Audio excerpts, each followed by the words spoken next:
اب اس کے بعد میں آپ کو میدان خطابت کی طرف لے چلوں اور یہ بتاتا چلوں کہ کہیں جنگل کہیں دریا پڑے گا، کہیں جنگل کہیں دریا پڑے گا، باہر صورت ہمیں چلنا پڑے گا، کہیں جنگل کہیں دریا پڑے گا، باہر صورت ہمیں چلنا پڑے گا، اور مسائل روز بڑھتے جا رہے ہیں، مسائل روز بڑھتے جا رہے ہیں، ہمیں بھی اب سنبھلنا پڑے گا۔ آئیے اسی پر آیت ایک عالم دین جو ہماری روزمرہ پیش آنے والی پریشانیوں کے لیے ہماری نشاندہی کر سکیں، ہمارے درمیان ایک عالم دین نوجوان قاضی موجود ہیں، میری مراد جناب حضرت مولانا اخلاق صاحب جو آپ کے ضلع کی جمعیت علماء کے جنرل سیکریٹری بھی ہیں، میں ان سے گزارش کروں گا کہ مائک پہ تشریف لا کے اپنے پند و نصائح سے ہم سامعین کو محظوظ فرمائیں۔ نحمده ونصلي على رسوله الكريم، اما بعد فاعوذ بالله من الشيطان الرجيم، بسم الله الرحمن الرحيم، لا يأتيه الباطل من بين يديه ولا من خلفه، عزيز حكيم حميد، صدق الله العظيم۔ وقال الله تبارك وتعالى في القرآن المجيد والفرقان الحميد، الرحمن علم القرآن خلق الإنسان وعلمه البيان،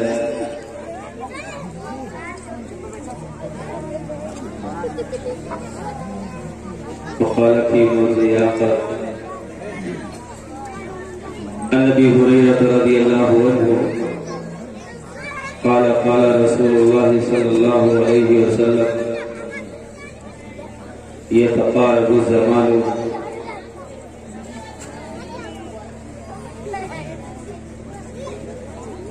يخبط العلم تظهر الفتن ويلقى الشبه ويكثر الحرج،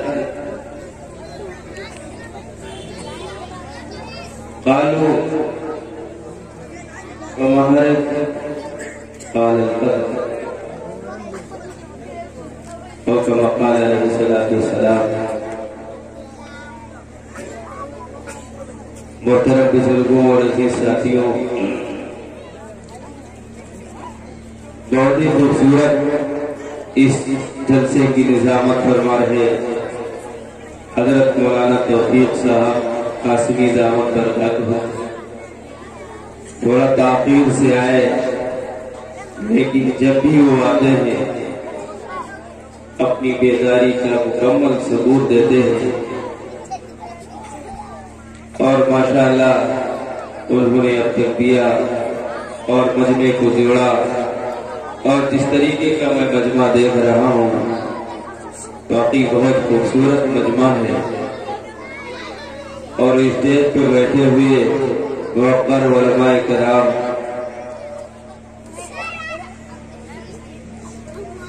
اسٹیج پہ حفاظ مولانا توفیق صاحب ایسے بیٹھے ماشاءاللہ جیسے یہاں کی لوکل بسیں چلتی، کہیں جگہ نہیں ماشاءاللہ۔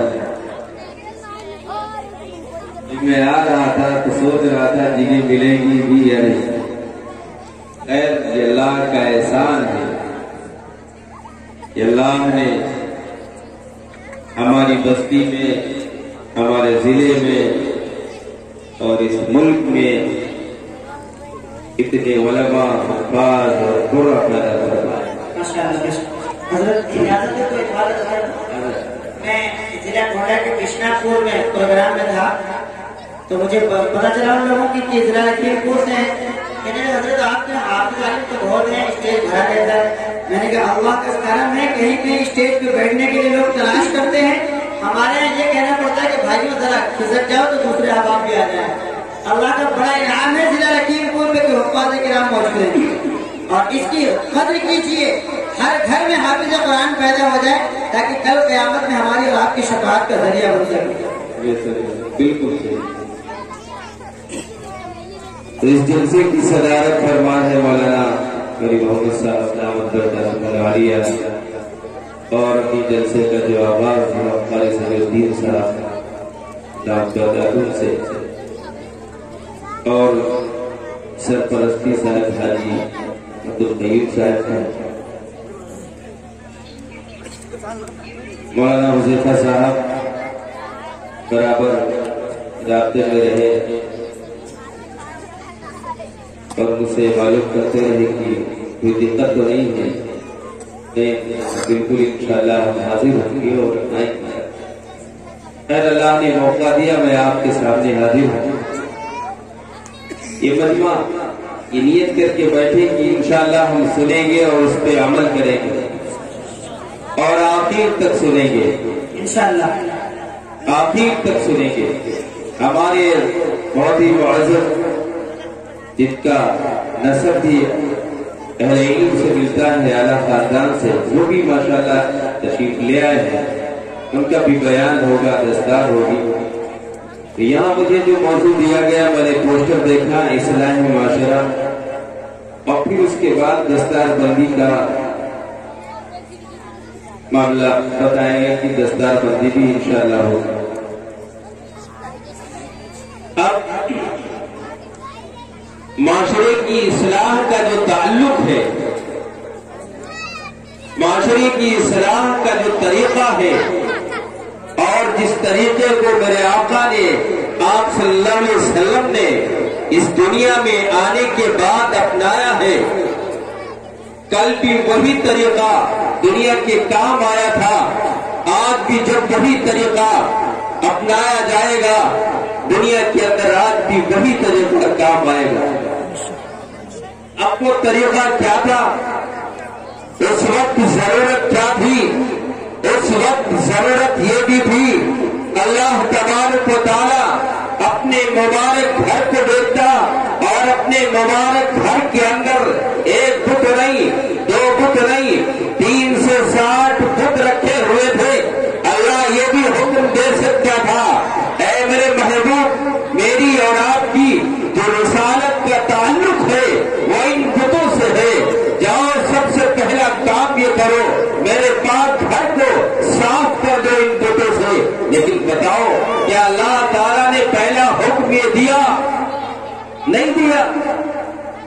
اس وقت ضرورت یہ بھی تھی کہ آپ صلی اللہ علیہ وسلم کو یہ حکم اللہ تعالیٰ پہلا دیتا کہ عورت پہ ظلم ہو رہا ہے، زیادتی ہو رہی ہے، داغداری کشتیوں کے اندر بٹھا کے پانی میں غرقاب کیا جا رہا ہے، انہیں مارا جا رہا ہے، جاؤ میں تم کو پہلا حکم یہ دیتا ہوں، اس مظلوم پہ جو زیادتی ہو رہی ہے اس زیادتی کو روکو۔ اللہ یہ بھی حکم دے سکتا تھا۔